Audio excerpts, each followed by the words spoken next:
فرزند زہرا یہ حالات برے ہیں۔ کاشانۂ بصیرت ایک ایسا مکمل یوٹیوب چینل جس پر محروم بصارت کے لیے بالخصوص اور تمام افراد کے لیے بالعموم سینکڑوں کی تعداد میں اسلامی کتب دستیاب ہیں۔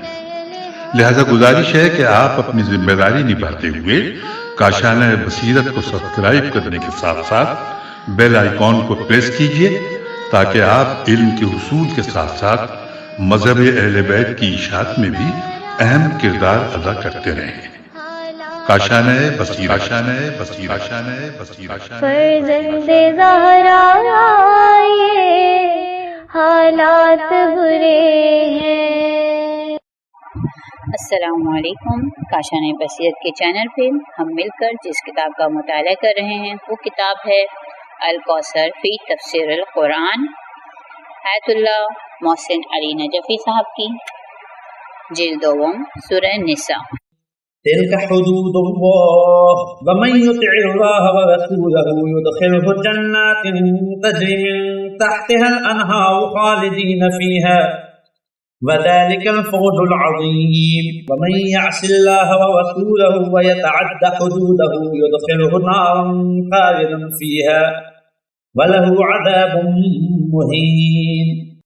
یہ اللہ کی مقرر کردہ حدود ہیں اور جو شخص اللہ اور اس کے رسول کی اطاعت کرے گا اللہ اسے ایسے باغوں میں داخل کرے گا جن کے نیچے نہریں بہہ رہی ہوں گی، جن میں وہ ہمیشہ رہیں گے، اور یہی تو بڑی کامیابی ہے۔ اور جو اللہ اور اس کے رسول کی نافرمانی کرتا ہے اور اس کی حدود سے تجاوز کرتا ہے، اللہ اسے داخل جہنم کرے گا جہاں وہ ہمیشہ رہے گا، اور اس کے لیے ذلت آمیز سزا ہے۔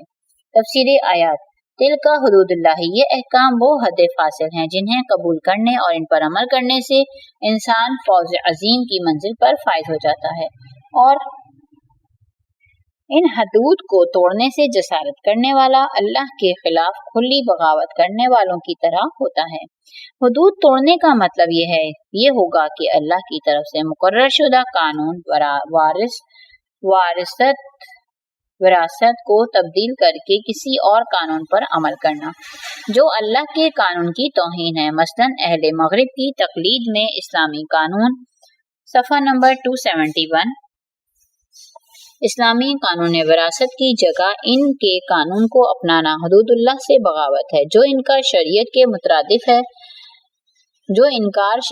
مترادف ہے، جس کی وجہ سے عذاب الہی کا مستحق بن جاتا ہے۔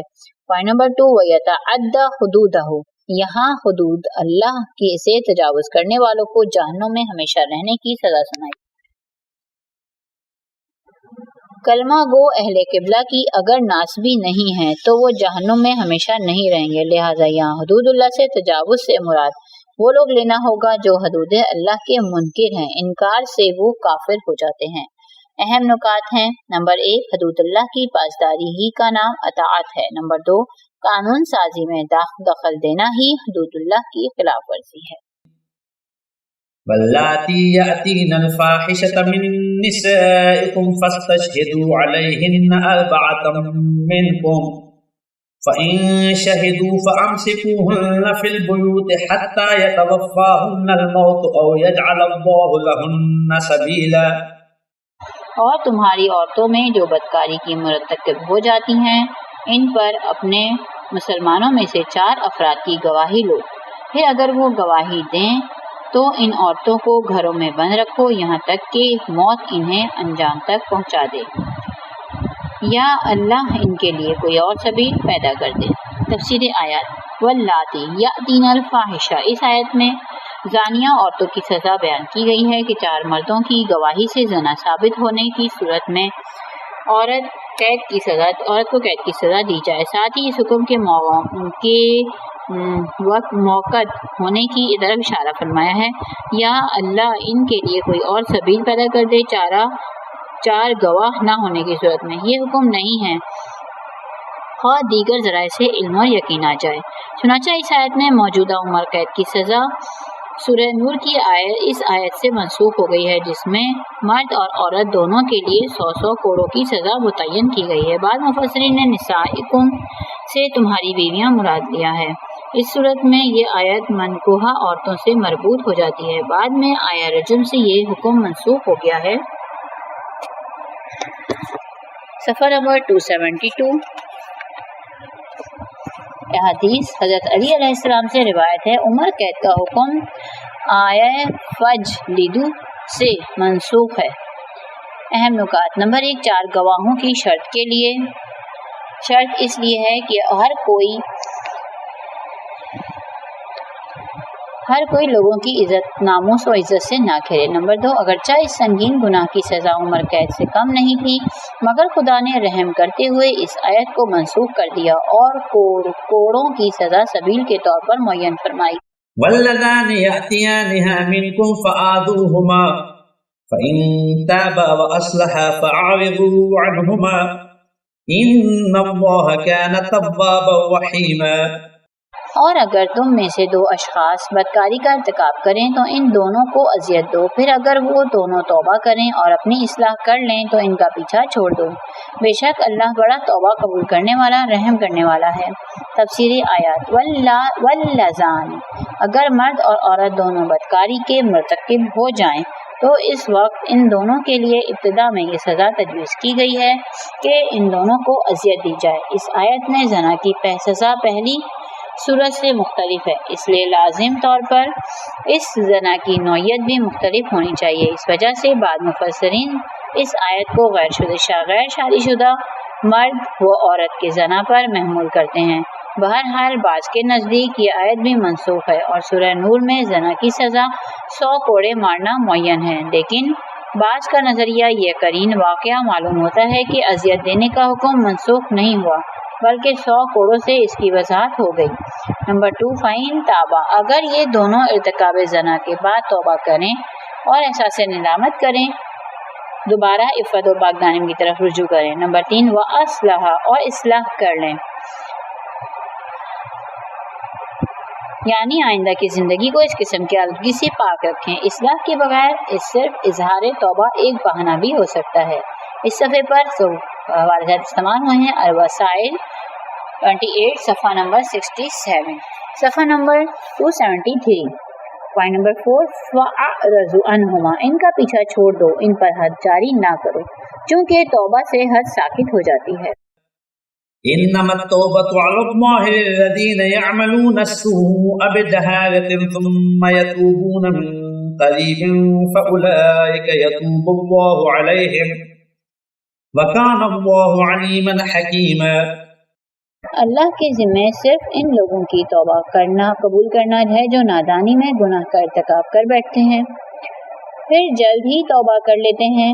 اللہ ایسے لوگوں کی توبہ قبول کرتا ہے اور اللہ بڑا دانا حکمت والا ہے۔ تفسیری آیات: توبہ رجوع کرنے، پلٹنے اور متوجہ ہونے کے معنوں میں استعمال ہوتا ہے۔ گناہوں سے توبہ کا مطلب یہ ہے کہ بندہ اپنے رب کی نافرمانی کر کے منہ بھیڑنے کے بعد اپنے کیے پر پشیمانی کی حالت میں اپنے رب کی طرف دوبارہ رجوع کرتا ہے۔ توبہ 2 عناصر سے مرکب ہے، ایک اپنے کیے پر نادم ہونا، دوسرا دوبارہ عدم ارتکاب کا عہد کرنا، یعنی توبہ ضمیر کی بیداری اور نئی زندگی کا عہد ہے۔ اللہ توبہ قبول کرنا اللہ کے ذمہ ہے، یعنی لازم ہے کہ اس کا مطلب یہ نہیں کہ کسی نے اللہ کے ذمہ لازم قرار دیا بلکہ خود اللہ تعالیٰ نے توبہ قبول کرنے کا وعدہ فرمایا اور توبہ کو پسند فرمایا ہے۔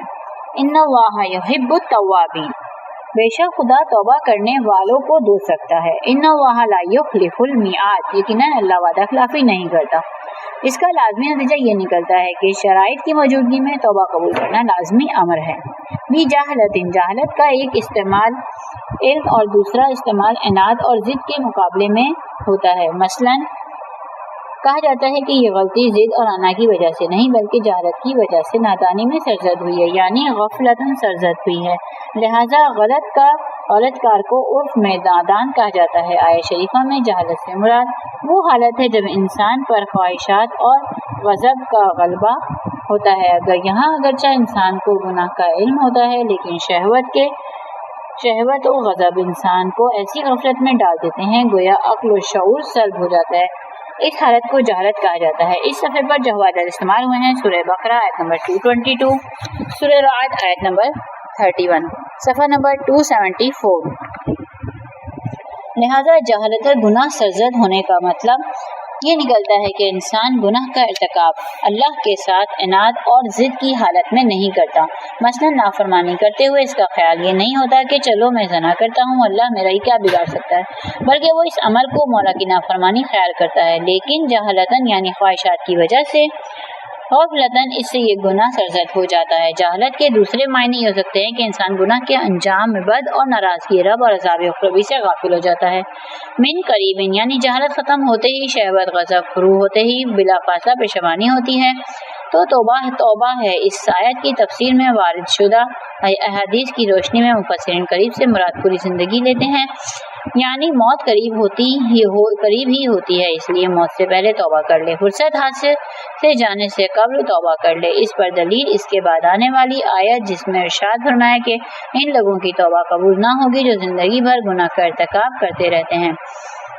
حتی اذا حضر احدهم الموت قال انی تبت الآن، یہاں تک کہ ان میں سے کسی کی موت کا وقت آ پہنچتا ہے تو وہ کہہ اٹھتا ہے اب میں نے توبہ کی۔ اس سے معلوم ہوا کہ موت سامنے آنے سے پہلے توبہ کی گنجائش رہتی ہے۔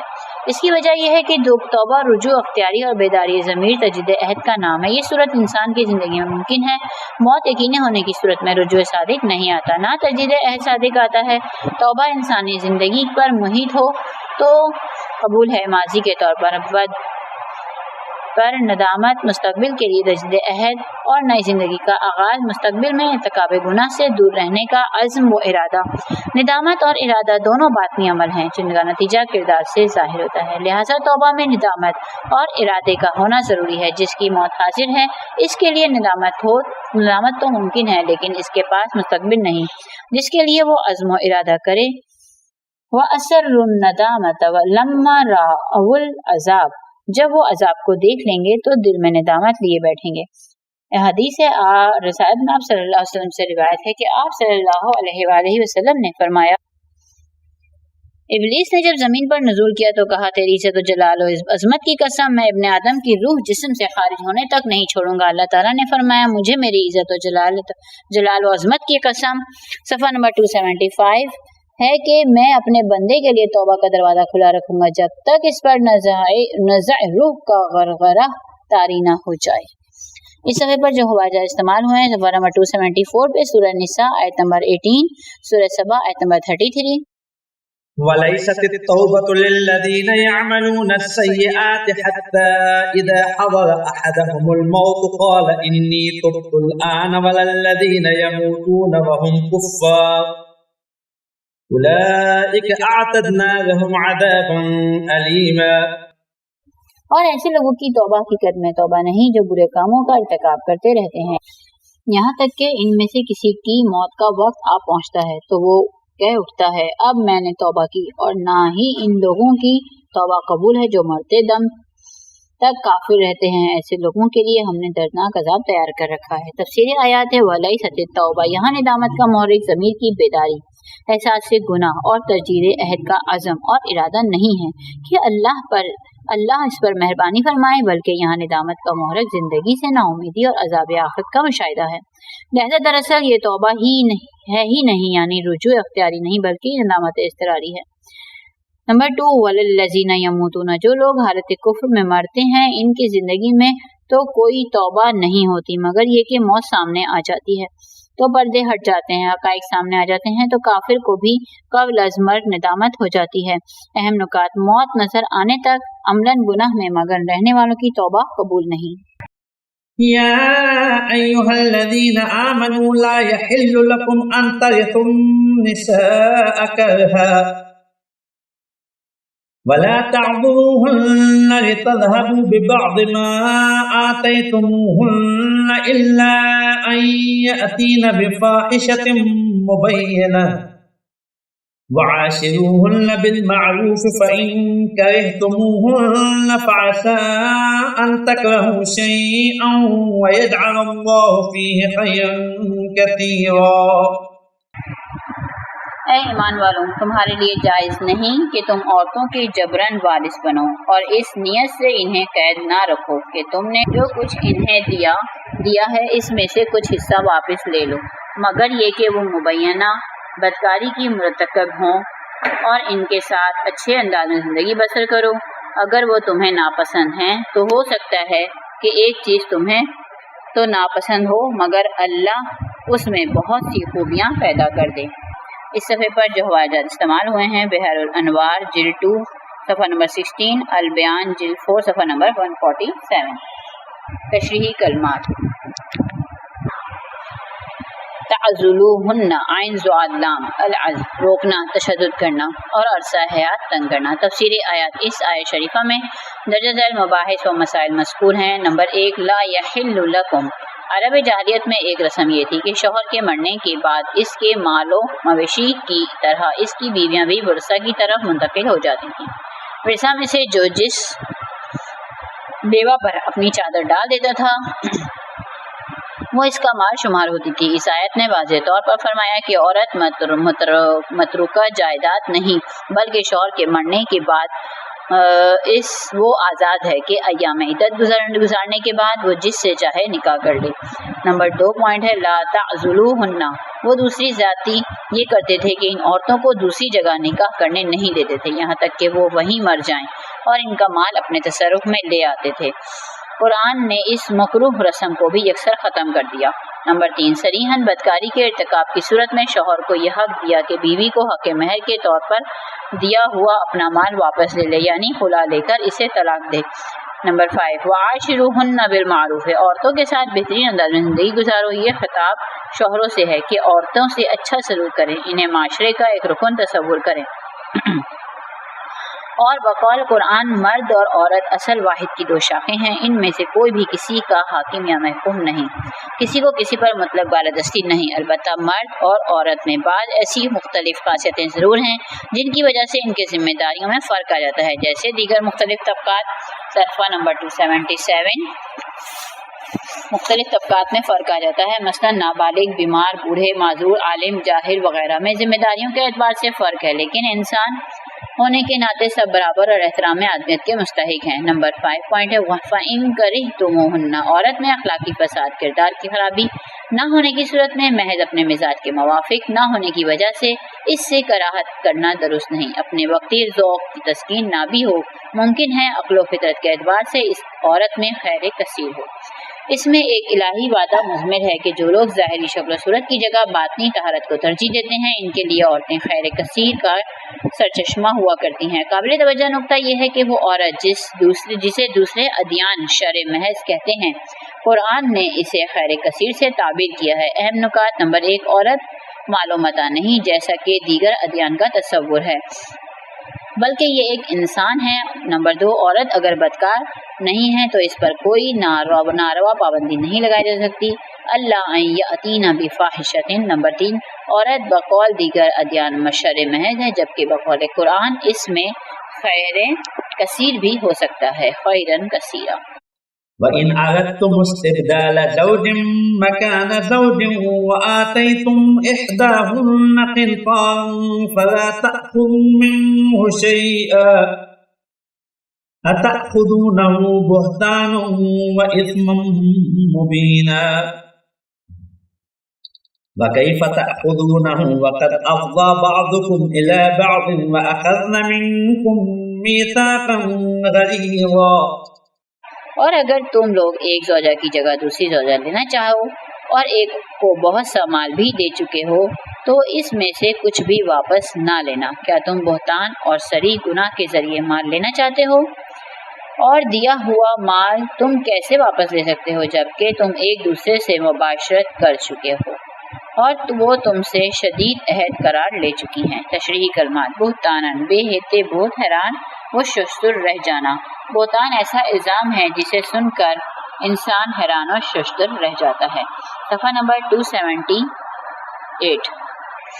افضا فا ضاد واو مباشرت کرنا قریبی اتصال کرنا. تفسیر آیت و ان اردتم اگر کوئی شخص محض اپنی خواہشات کی بنا پر موجودہ بیوی کو طلاق دے کر دوسری شادی کرنا چاہتا ہے اور ایک معتد بمال اس بیوی کو حق مہر کے طور پر دے چکا ہے تو اس کے لیے جائز نہیں کہ یہ پورا مال یا اس میں سے کچھ حصہ طلاق کے معاوضے میں واپس لے لے. اسے دیا ہوا مال واپس لینے کا مطلب خود بخود یہ نکلتا ہے کہ شوہر بیوی پر بدکاری کا الزام عائد کر رہا ہے ورنہ حق مہر ادا نہ کرنے کی کوئی صورت نہیں جبکہ اللہ کے نزدیک یہ عظیم گناہ ہے.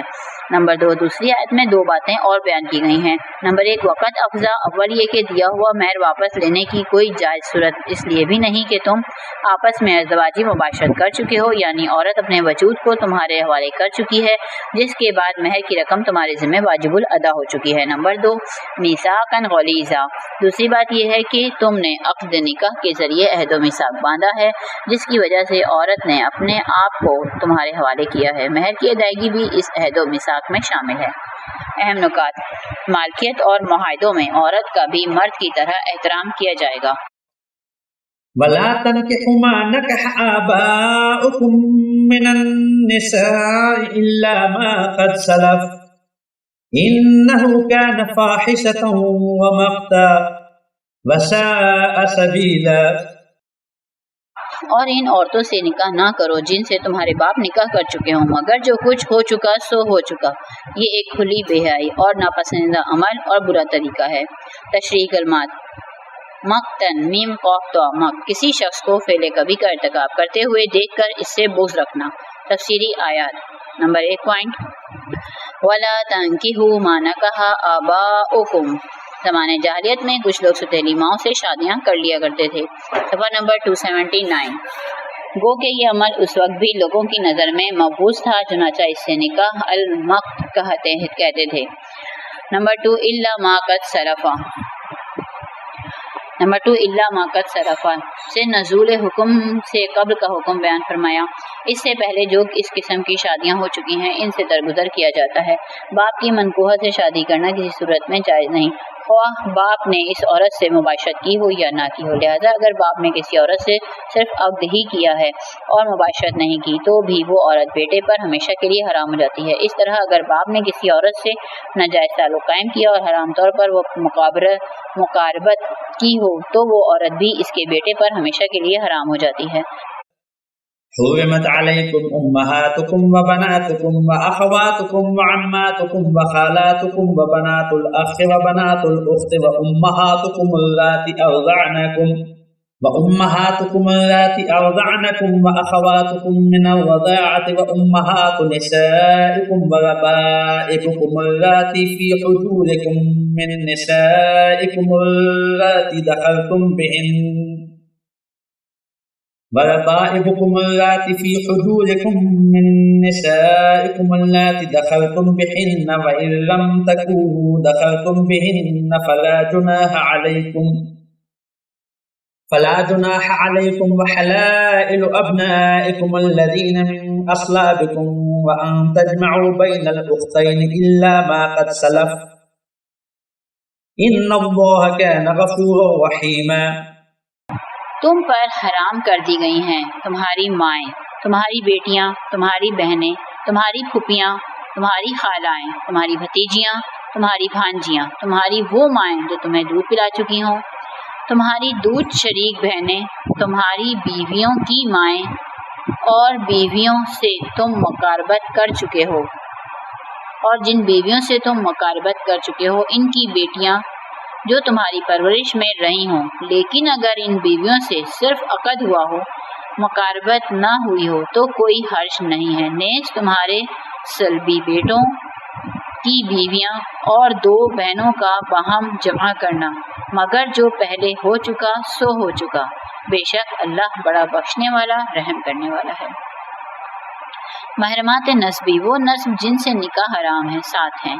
نمبر 1 ماں اس کا طلاق سگی اور ستیلی سب ماؤں اس کا اطلاق سگی اور ستیلی سب ماؤں پر ہوتا ہے. نیز اس کا اطلاق باپ کی ماں یعنی دادی اور ماں کی ماں یعنی نانی پر بھی ہوتا ہے. نمبر 2 بیٹی اس میں اپنی سلبی بیٹی بیٹی کی بیٹی اور بیٹے کی بیٹی سب شامل ہیں. نمبر 3 بہن